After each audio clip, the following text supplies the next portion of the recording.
Salut à tous et à toutes, on se retrouve pour la suite de cette série en mode pro cycliste avec notre coureur Soniel.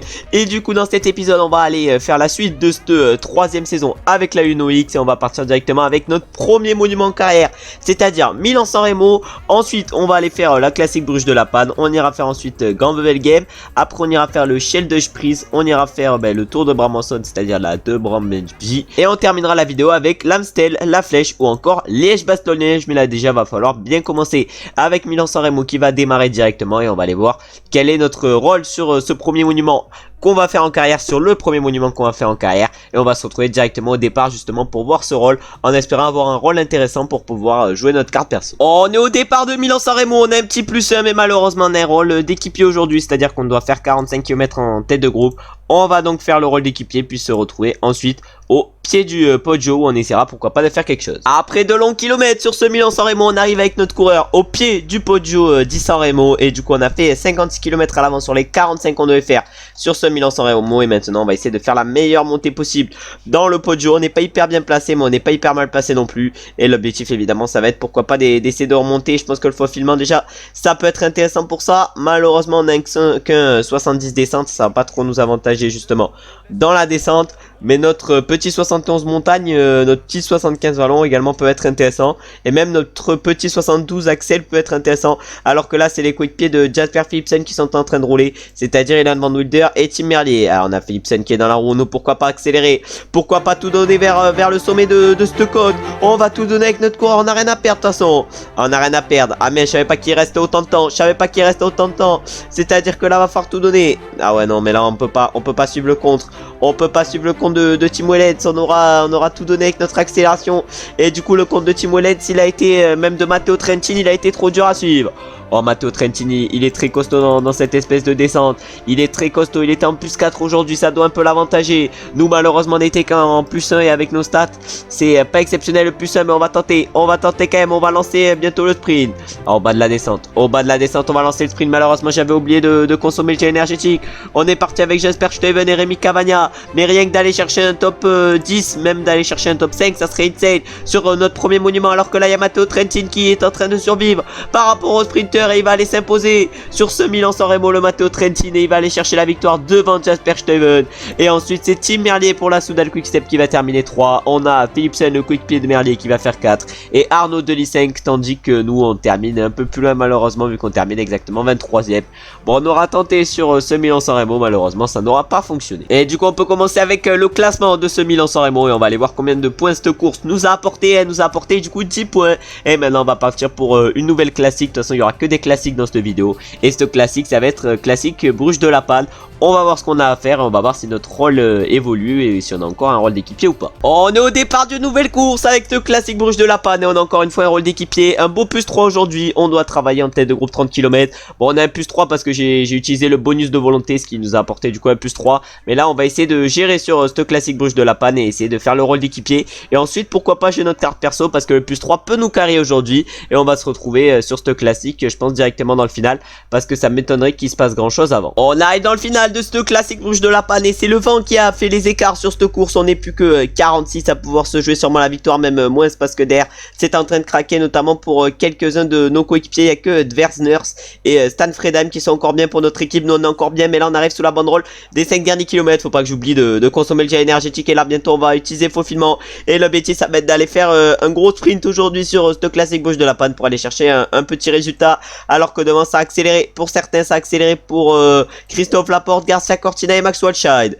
Ah non on est plutôt bien placé dans le peloton, on est encore 41 mais c'est sûr qu'on va pas être 41 ce jeu là win. Ah ouais mais là ça craque de l'arrière, on va plus être beaucoup dans ce groupe. Nous on est hyper bien placé, malheureusement notre accélération va pas trop nous aider sur cette course mais peut-être une petite place d'honneur on peut réussir à aller la chercher, je sais pas. En tout cas la victoire va se jouer tout devant et elle va être pour Christophe Laporte qui va s'imposer assez facilement au sprint sur ce classique Bruges de la Panne. Il va s'imposer devant le sprinter Jasper Philipsen, puis ensuite on a le coéquipier à Laporte qui termine 3ème, c'est-à-dire Wout van Aert, et après on a Arnaud Delis qui fait 4 et Simone Consoni 5, tandis que nous on termine 16ème de ce classique Bruges de la Panne et on est le mieux classé de l'équipe. Et du coup aujourd'hui en plus de cela on a réussi l'objectif d'équipier vu qu'on a fait 36 km sur les 30 qu'on devait faire en tête de groupe. On est au départ du nouvel classique et c'est Mauvais Game où on a un -5, malheureusement on a encore une fois un rôle d'équipier, mais on va pas pouvoir faire grand chose malheureusement sur ce Mauvais Game avec notre -5. Bon, on va essayer quand même de bien gérer pour une de ces dernières classiques pavés, je crois il en restera encore une, mais là vraiment il fait mal ce -5 sur ce Mauvais Game, et on va se retrouver directement à l'arrivée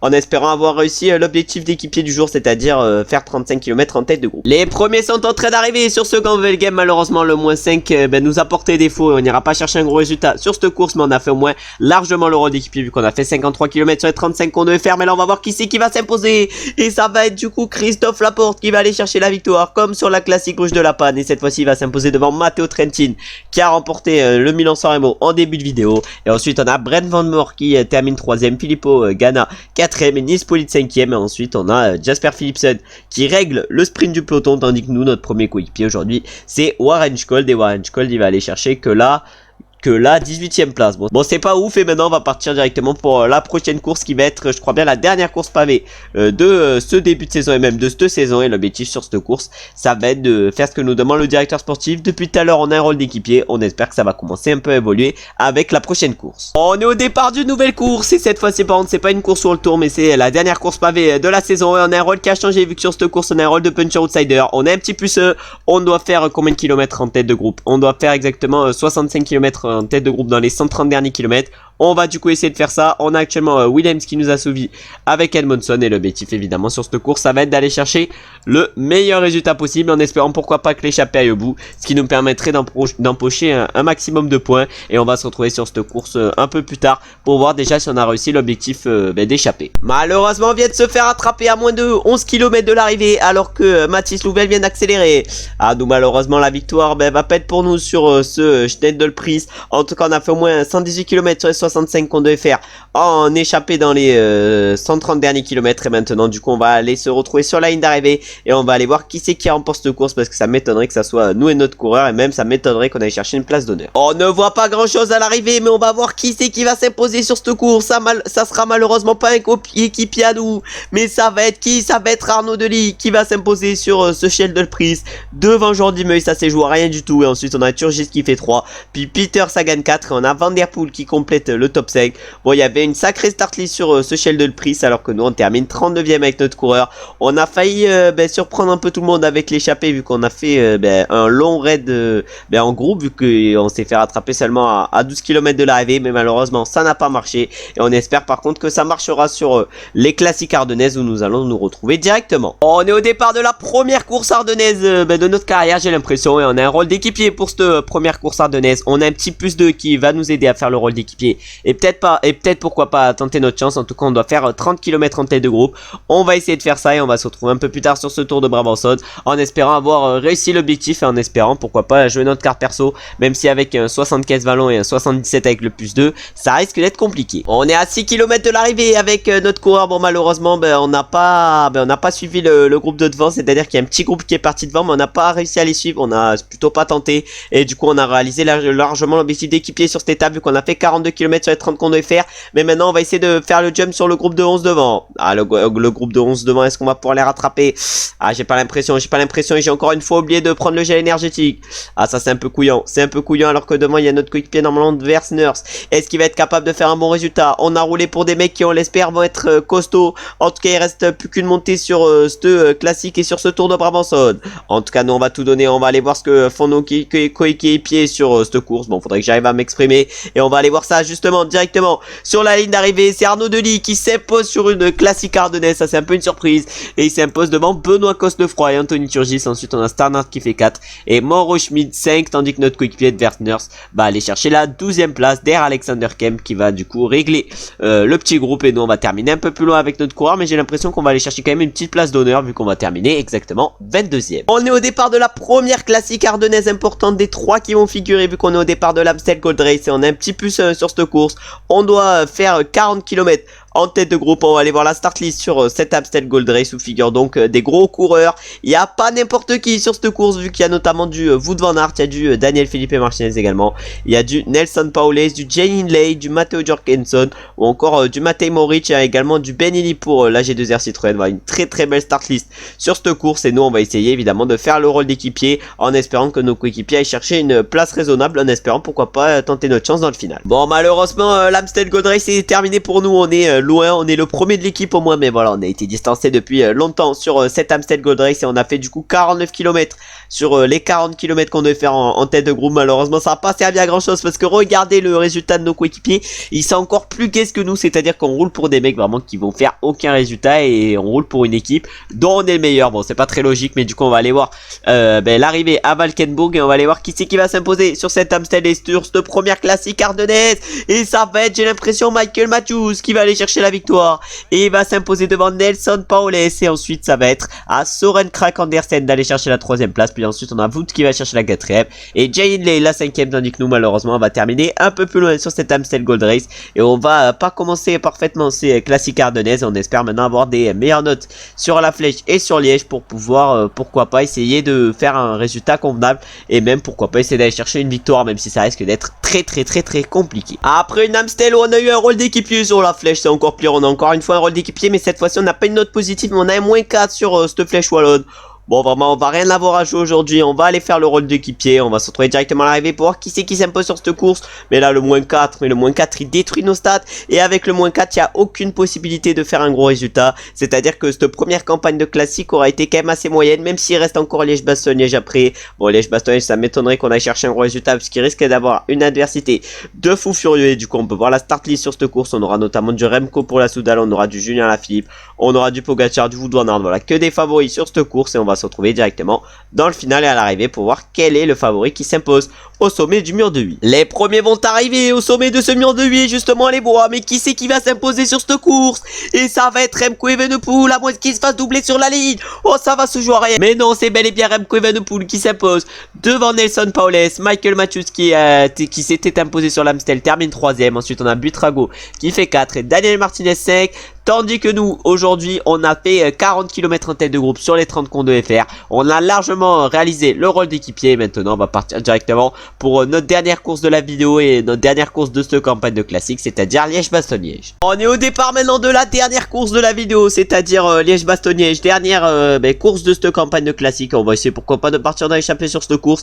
Même si on a un rôle d'équipier, je pense que partir dans l'échappée, ça peut être intéressant et faire une bonne échappée aujourd'hui sur ce Liège-Bastogne-Liège, ça peut être très intéressant. Et ça peut nous permettre, je pense, de progresser. En plus de ça, on a notre coéquipier Trade qui, j'ai l'impression, veut partir également dans l'échappée. On va se retrouver du coup un peu plus tard sur cette course pour voir si on a réussi à prendre l'échappée ou pas, parce que pour l'instant on est dans l'échappée, on a 1 minute 10 d'avance par rapport au peloton, c'est-à-dire que normalement on devrait prendre l'échappée, on devrait en être, mais on va voir ce qui se passe et on va se retrouver un peu plus tard sur ce Liège-Bastogne. Ah, malheureusement avec notre coureur, on s'est fait rattraper par les différents favoris et du coup on ne remportera pas ce Liège-Bastogne. Après c'est pas étonnant, mais du coup on a fait une longue échappée aujourd'hui parce qu'on s'est fait rattraper seulement vers là à 31-32 km de l'arrivée et on a fait 14 km sur les 40 en tête de groupe. Je pense qu'on va remporter pas mal de points après ce Liège-Bastogne-Liège et on va se retrouver directement à l'arrivée de cette course pour voir qui c'est qui s'impose à l'avant, alors que nous là on est complètement cuit avec notre coureur et on va terminer en roue libre. Les premiers sont en train d'arriver sur ce Liège-Bastogne-Liège, ils vont arriver bientôt vers la Côte d'Anse. On sait qui va s'imposer au sommet de cette Côte d'Anse, je sais pas, en tout cas Tom Pidcock semble très bien parti.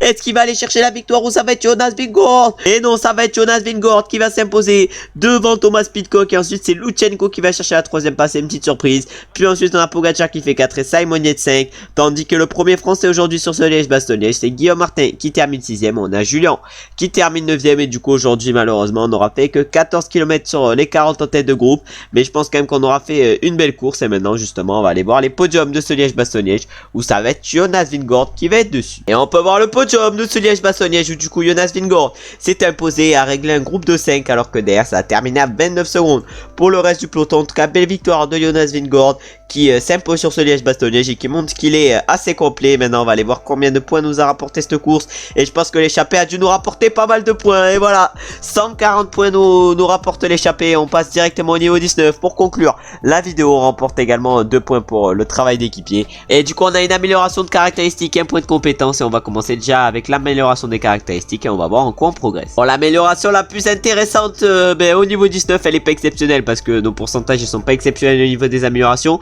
Mais c'est celle en puncher, ça nous fait un 77 ballon, ça nous fait un 74 montagne, 74 moyenne montagne, excusez-moi. Ça nous fait un 72 montagne, ensuite on a un petit 74 axel, un petit 71 baroudeur et un petit 77 résistance. Bon, le niveau il est pas ouf mais je suis sûr que d'ici à la fin de saison, on aura encore d'autres améliorations et le point on va les mettre en quoi? On va aller le mettre en information le point et on va aller conclure la vidéo avec ce magnifique passage au niveau 19 et dans la prochaine vidéo on ira du coup poursuivre la saison avec le Tour de Norvège et le Tour de Belgique. En tout cas, je vous remercie d'avoir regardé la vidéo jusqu'à la fin. Si la vidéo vous a plu, n'hésitez pas à liker et à commenter. Dites-moi ce qui vous a plu et moins plu dans cet épisode et donnez-moi de la force en likant par exemple. N'hésitez également pas à vous abonner et à mettre la cloche des notifications pour recevoir quand une vidéo sort en temps réel et ainsi ne louper aucun épisode en mode pro cycliste ou sur une autre série. Et j'espère évidemment que vous avez passé une bonne journée ou vous êtes en train de passer une bonne journée. On se retrouve maintenant très bientôt pour une nouvelle vidéo et la suite de ce pro cycliste. Ciao ciao ciao.